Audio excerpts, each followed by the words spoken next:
in the United States. This has been the number one obstacle to GDP growth in the United States. This is, go for it. Go for it. I say kill the Fed. You guys are a little bit more peaceful than I am about that. That's good.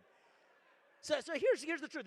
I know that you guys asked me these questions in the audience, so I'm going to get into stuff I don't usually get into in speeches because I love that we have an actually well self-informed audience here, okay?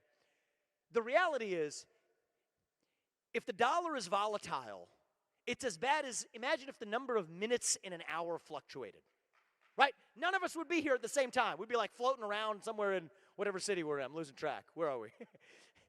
Orlando. Are we in Orlando? We'd be bumping each other in Orlando, okay?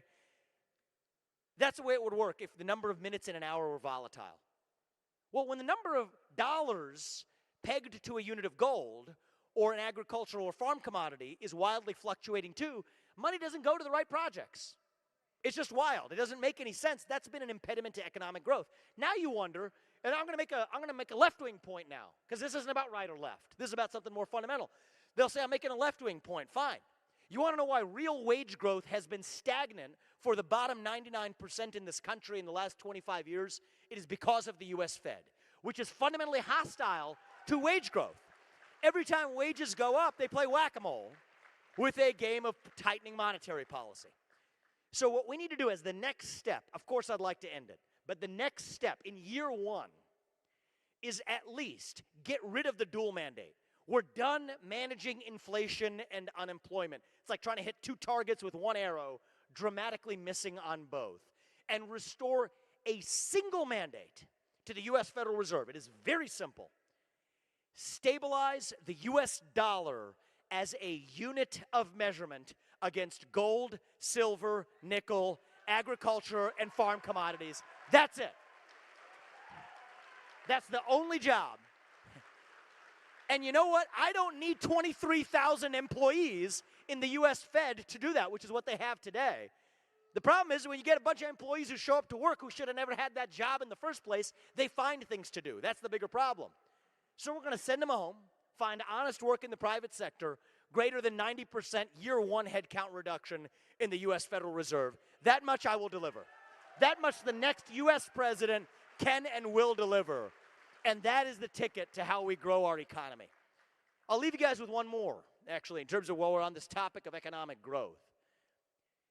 The federal regulations that act like a wet blanket on the U.S. economy, here's the dirty little secret. Most of them, as in like the vast overwhelming majority of them, they're actually unconstitutional under current law. West Virginia versus EPA, last year. If you haven't read it, go read it. This is probably the most important Supreme Court case of our generation. And almost nobody paid attention to it. It says that if those EPA's regulations on the coal sector are unconstitutional, that means nearly every federal regulation is also unconstitutional because Congress never gave the authority to those agencies. So on day one, I will rescind any regulation that fails that test. That is a 75% headcount reduction in the U.S. administrative state. We're going to send them home and say you're done with it in the U.S. government. This is how we drive change in this country. This is how we revive a constitutional republic. So I'll tell you this, I grew up into a generation with you all. Generation where we were taught to celebrate our diversity and our differences.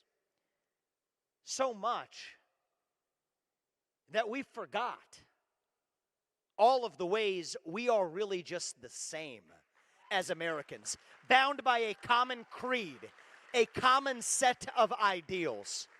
And at the top of that list is that we're a nation founded on the truth itself. We live in a moment where our government believes that we, the people, we cannot handle the truth. They say you can't handle the truth about where the COVID-19 virus began. You can't handle the truth about the vaccine mandates and the COVID lockdowns. You can't handle the truth about the corruption of a president's son who takes a multi-million-dollar bribe that they're now making good on by funding a foreign war. That you can't handle the truth about what really happened on January 6th. That you can't handle the truth about that Nashville shooter manifesto, what's really happening with UAPs. That you, the people, cannot handle the truth. And our American Revolution in 2024, here's what it's really about. You know what? We tell our government that we, the people, we can handle the truth. We, the people, require a government that once again tells us the truth in this country. That is what this campaign is all about. We stand up and we speak that truth without apology. And I will speak the truth as I see it today. I believe that God is real.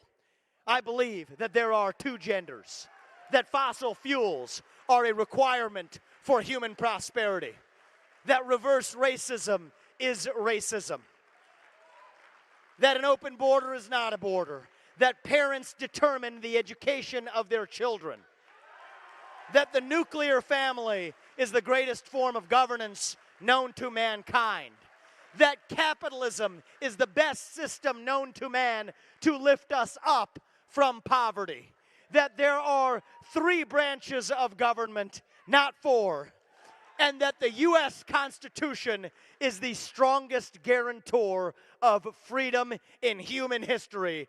That is the truth. We fight for the truth. We stand up for the truth. That is what won us the American Revolution. That is what will win us the revolution of 2024. Thank you all. God bless you. God bless your families. God bless our United States of America. Thank you.